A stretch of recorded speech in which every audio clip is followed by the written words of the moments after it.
Welcome back to Studio 3. This is a very special segment because you've seen this guy before, Alan Brown. He is so amazing, a former WSAZ employee, a friend.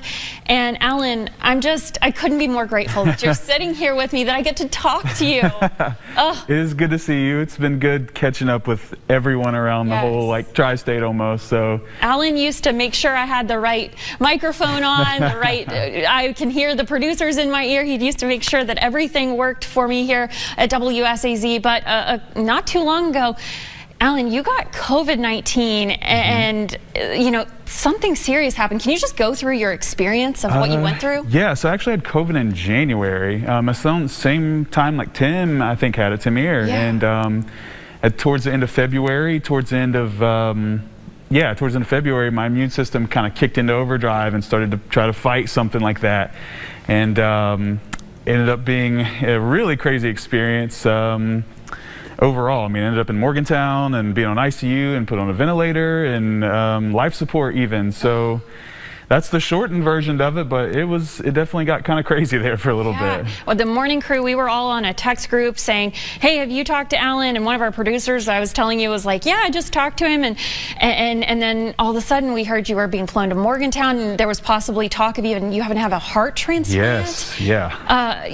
Wow. And you actually thought at one point your symptoms from COVID were over, that you had kind of kicked it, but that wasn't the case. Yeah, there was a long time there where I was feeling perfectly fine. I was back to work, back to doing everything normal lifestyle there.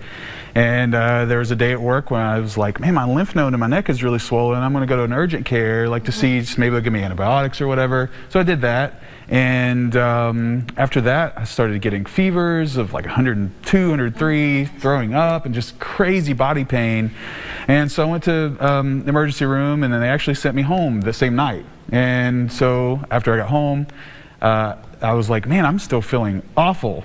So I went back to the emergency room the next day.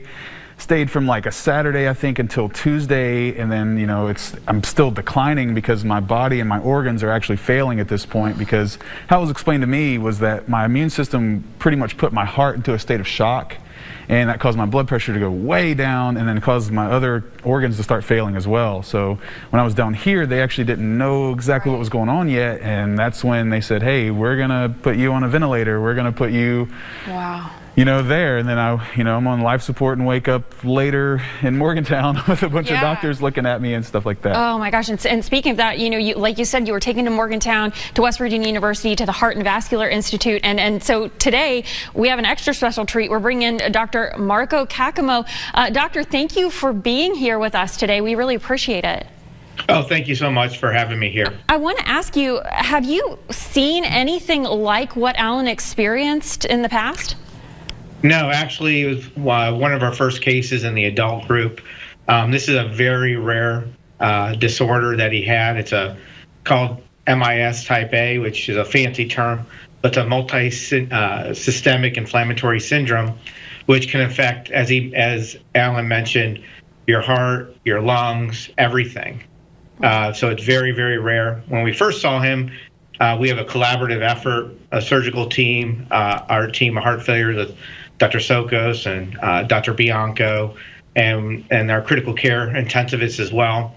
And we kind of talked about things, and I came to the conclusion with what he had. But it took a little bit of time within that first night to piece everything together. So this was a very rare complication of COVID.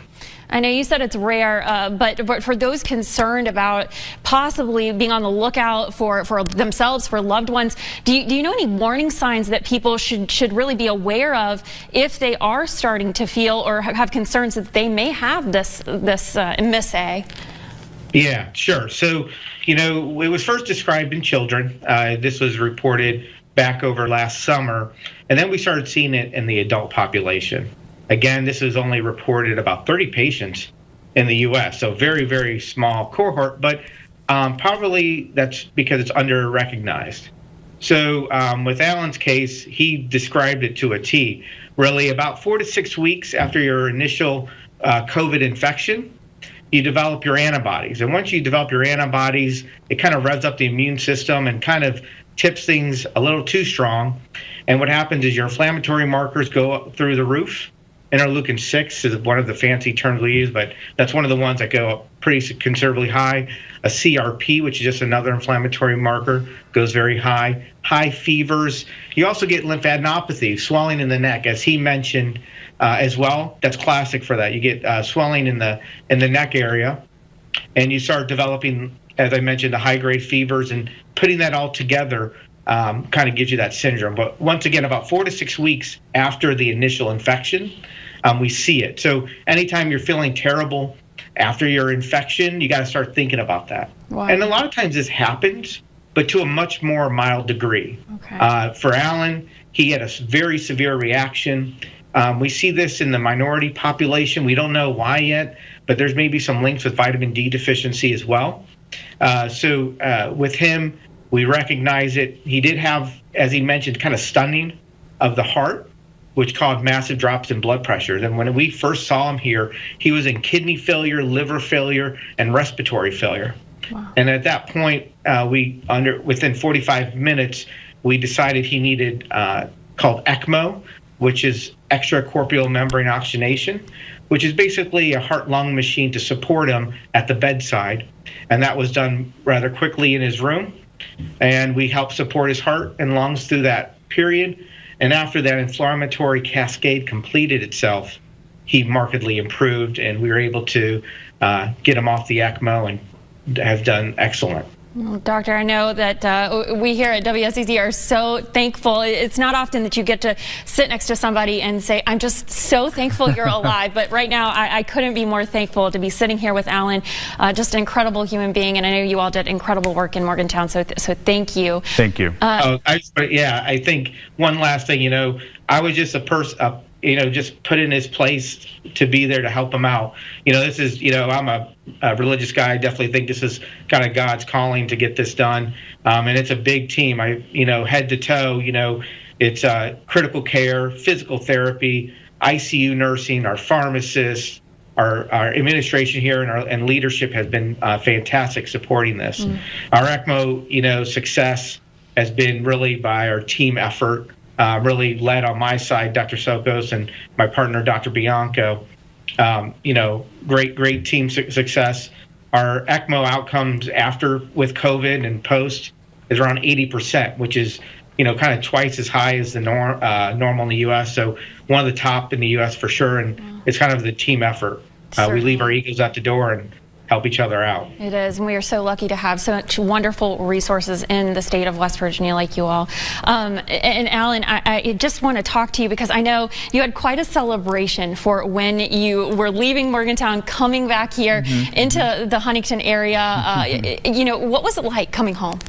Pretty wild because you had went through such a crazy, several weeks there, and the amount of support from literally, I feel like the entire East Coast came together and said, man, we got your back. And I'm still trying to put together words, and thank you just has still never felt like enough for everyone that's either texted me or messaged me or donated or just everything. I mean, I feel like I have the biggest family on the earth behind me.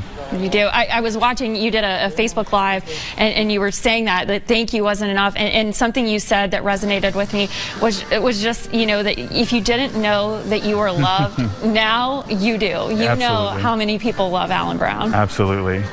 Well, do you have anything you want to say to people while they're out there just still getting through this pandemic, especially after what you've gone through? Like you said, you're one of 30 adults in the country who've gone through this. It's mind-blowing. I should play the lottery, really, probably now. But COVID is definitely a serious thing. It's not a joke. I mean, some people have light symptoms and can go through it and not have any of the kind of extracurricular stuff or go into anything like I went into, of course. But COVID is definitely a real thing, and I think over time they're still going to be finding out more and more about it. I will say one thing that's maybe controversial, but I am now a WVU fan. I am now a WVU fan. So well, maybe you have a little love in your heart for Morgantown, for Huntington. Hey, we're just lucky to live in this great state. Well, thank you so much, Alan. It is such a pleasure, and Dr. Kaccamo, thank you for being here. Thank you for all your work.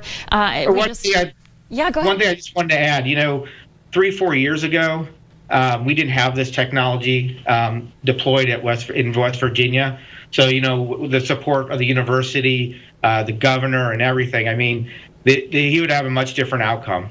He wouldn't have been able to be listed as heart transplant here as of a year and a half ago. Wow. ECMO's here now. We have heart transplants. We do the Gambit kidney transplant. So this is all new to West Virginia. I'm so excited to be part of that and to introduce this technology and care, so the patients don't have to leave the state. We can take care of them just as good as here, and not even as good, but probably better, a lot of the surrounding states can offer. Wow. Just incredible. And like you said, Doctor, a blessing, because we're blessed just to have you on Skype with us today, and Alan, you sitting here by my side. So thank you both. A pleasure to talk to you, and again, a blessing. Thank you all. Oh, yeah. Thank you so much. Welcome.